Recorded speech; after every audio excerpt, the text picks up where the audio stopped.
everyone, so let's move towards our today's topic, which is salivary secretion. Now, obviously, salivary secretion are those secretion which are secreted by salivary glands, and as we know that there are three salivary glands: parotid, sublingual, submandibular gland. So, these all salivary glands are tubuloacinar glands.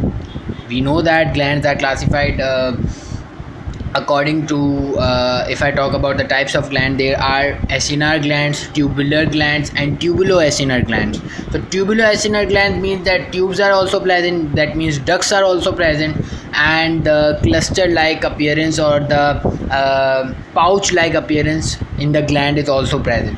Now obviously they secrete mucus as well as serous, and how the secretion will secrete, this is very important. First of all, what happens, the acini, which produce the secretion, the cluster like appearance or the pouch like appearance in the gland will secrete the saliva secretion, and then it will enter into the salivary duct. Now in the salivary duct there are sodium potassium pump.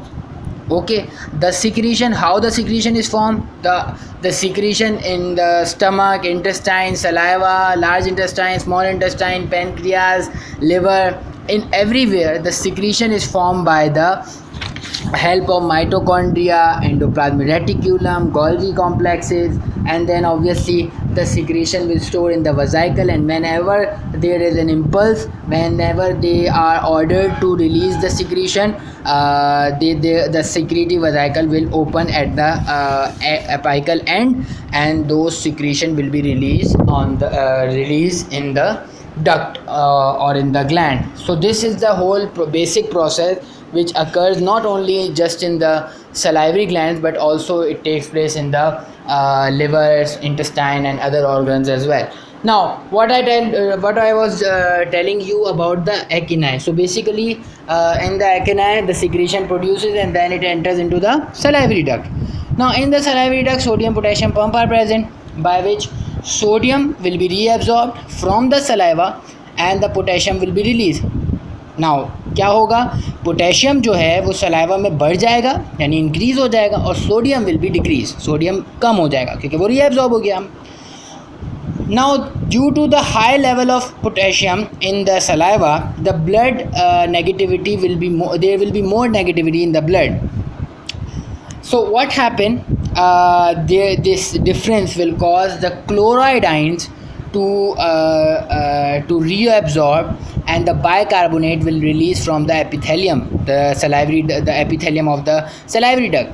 So the bicarbonate and the potassium level in the saliva will increase, and the sodium and the chloride level will be decreased.